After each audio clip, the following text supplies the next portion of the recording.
हरतालिका तीज व्रत पूजा का शुभ मुहूर्त, राहु काल का समय और प्रदोष काल का क्या समय रहेगा इस वीडियो में जानेंगे।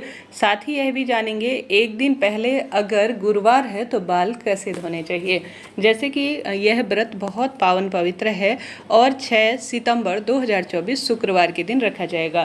कहा जाता है व्रत के दिन हमें बाल नहीं धोने चाहिए। तो ऐसी स्थिति में इससे पहले एक दिन गुरुवार पड़ रहा है तो क्या स्थिति रहेगी। साथ ही राहु काल जो कि अशुभ समय माना जाता है पूजा पाठ दान पुण्य के लिए, तो इस समय आप कैसे अपना ध्यान रखें इस चीज़ को आप नोट डाउन करते हुए चलिएगा। जैसे कि यह व्रत बहुत पावन पवित्र व्रत माना गया है। इस व्रत में पूजा आराधना और कुंवारी और सुहागिन महिलाएं भाग्य बदलने के कार्य करती हैं। बहुत शुभ और सूचक सबसे श्रेष्ठ व्रत इसे जाना जाता है। निर्जल व्रत माताएं बहनें करती हैं, नहीं कर पाती हैं तो अपनी क्षमता सामर्थ्य अनुसार करने का प्रयत्न करती हैं। भले ही आप उपवास नहीं भी कर पाएँ तब भी आपको इस दिन विशेष पूजा अर्चना करने का प्रयत्न करना चाहिए। अब नहाए खाए एक दिन पहले हो जाता है गुरुवार के दिन, जैसे कि बाल इत्यादि धो लिए जाते हैं और साथ ही प्याज लहसुन तामसिक चीज़ों का परित्याग किया जाता है। परंतु गुरुवार के दिन एक दिन पहले आप जानते होंगे गुरुवार के दिन भी जो धार्मिक मान्यताएं हैं उनके अनुसार बाल नहीं धोने चाहिए।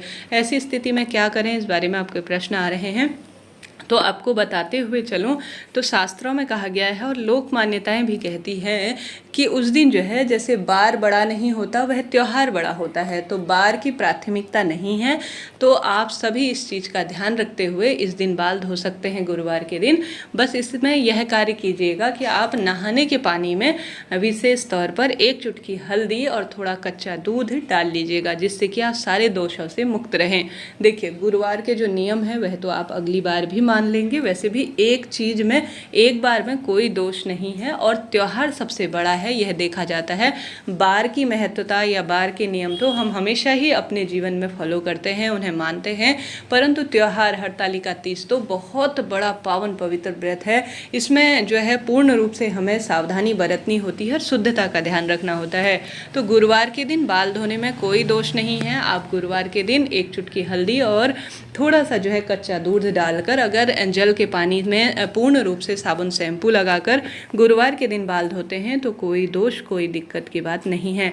देखिए शुद्धता बहुत ज़रूरी है, मन हो तन हो हमें प्याज लहसुन का परित्याग करना है और बहुत अच्छी अवस्था में इस व्रत को करना है। तो गुरुवार के दिन बाल धोने का कोई दोष नहीं है इस उपवास में। अगर ऐसा आपको लगता है आप गुरुवार का व्रत करते हैं तो बाल ना धोएं, कोई दिक्कत नहीं। शुक्रवार के दिन आप बाल धो लीजिएगा, अर्थात हरतालिका तीज के दिन भी बाल धो सकते हैं, परंतु इस बात का ध्यान रखिए कि इसके पीछे एक कारण यह है कि बाल न धोने का कि बाल जो हम धोते हैं साबुन शैम्पू से उसमें कई तरह के केमिकल का प्रयोग होता है और साथ ही अंडे का प्रयोग होता है, जीव जंतु से संबंधित कई अपशिष्ट कार्य जो है उसमें मिलाए जाते हैं, जिस कारण से बालों में चमक आती है। सुगंधित द्रव्य जो कि व्रत को खंडित करते हैं, इस कारण से ही मेन कारण यही है कि बाल नहीं धोने चाहिए व्रत के दिन, इसलिए कहा जाता है। परंतु बालों को आप पानी से सादा पानी से धो लीजिएगा।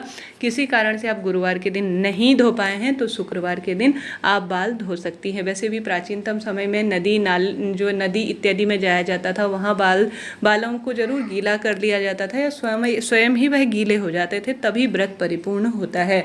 तो गुरुवार के दिन आप बाल धोएं तो शुक्रवार के दिन जल के छींटे जरूर से डाल दीजिएगा, क्योंकि हम अशुद्ध अवस्था में होते हैं, कई बार लेड बाथ इत्यादि जाते हैं, आप समझ रहे होंगे। तो बालों में तो पानी का छींटन करना ही चाहिए व्रत वाले दिन। यह 2 ऑप्शन है आपके पास, या तो गुरुवार के दिन बाल धो लीजिएगा या शुक्रवार के दिन आप इस तरह से बाल धो सकते हैं। कोई दोष कोई दिक्कत की बात नहीं है। ठीक है जी, यह बात हो गई। कोई भी प्रश्न हो कमेंट्स के द्वारा आप पूछ लीजिएगा, सभी सवालों के जवाब आप प्राप्त करेंगे। मासिक धर्म में व्रत कैसे करना है इसका वीडियो मैंने पहले दे दिया है आप सभी को। साथ ही आप सभी जो है कुंवारी लड़की जो सरल विधि से व्रत करें बिना जो है कठिनता के, वह भी मैंने वीडियो अपलोड किया है, उसमें उपाय भी बताए हैं और साथ ही मैंने पूजा विधि और जो सामग्री इत्यादि है उसका भी विस्तृत वीडियो अपलोड कर दिया है। आप उन वीडियो को देखकर बहुत सारा जो है ज्ञान प्राप्त कर सकती हैं और कौन सा आपको वीडियो चाहिए, कौन सा प्रश्न है, यह भी आप पूछ सकते हैं। अब हम शुभ मुहूर्त की बात करते हैं। सबसे पहले आपको जैसे मैंने बताया मासिक धर्म की स्थिति है या कोई ऐसी दिक्कत है तो कोई बार कोई दिन देखा ही नहीं जाता, बाल तो आपको धोने ही पड़ेंगे बिना व्रत के। जो है मासिक धर्म अगर आपको 2 बार बाल धोकर कहते हैं पूजा कर लेने लेनी चाहिए, तो वह नियम तो आपको मानना ही पड़ेगा।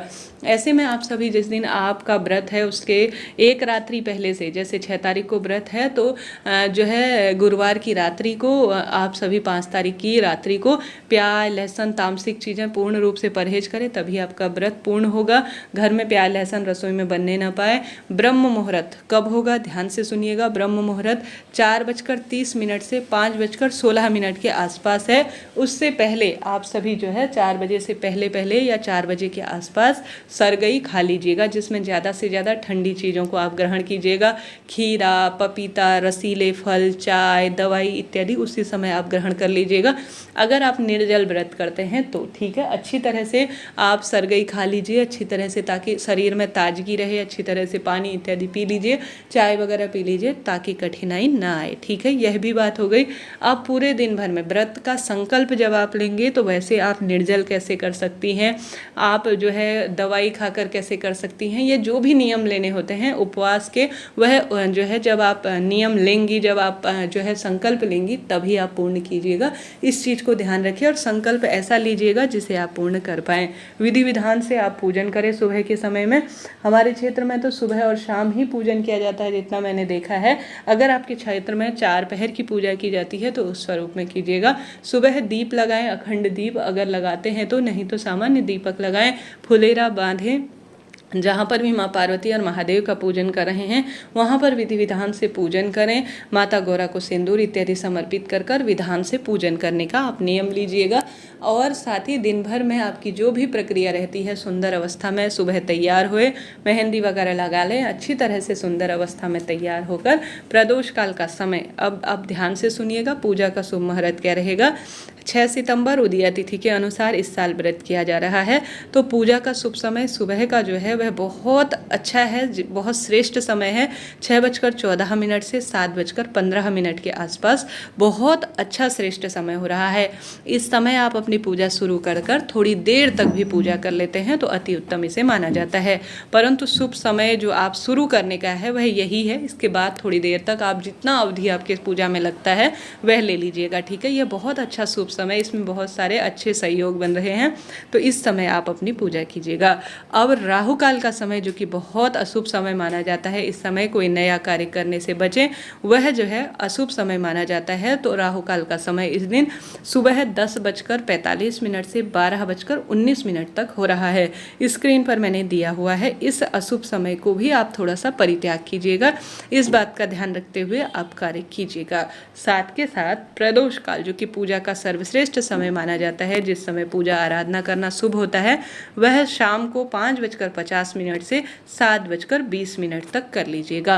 संभव हो तो इस समय में करें, नहीं तो इस समय में आप शुरू कर कर देर रात्रि तक भी आप जो भजन आराधना पूजा पाठ करते हैं तो शुभ ही शुभ माना जाता है। शुभ मुहूर्त का अर्थ होता है इस समय कोई कार्य शुरू कर लिया जाए तो उसे देर तक करते रहना शुभ माना जाता है। तो इस तरह से यह पूजा का शुभ मुहूर्त, राहु काल का समय हमने जाना। अब व्रत कब खोलना है, जैसे पूरे रात्रि और पूरे दिन हमें व्रत करना होता है, उसके बाद दूसरे दिन जो है हमें इस व्रत को खोलना चाहिए। दूसरे दिन जो है आपको व्रत खोलना है और उस व्रत खोलने के समय का जो बहुत अच्छा टाइम है वह 6:14 से 7:15 के आसपास हो रहा है। इस शुभ समय में व्रत को खोल लीजिएगा, उसके बाद जो है आप अन्य कार्य कीजिएगा।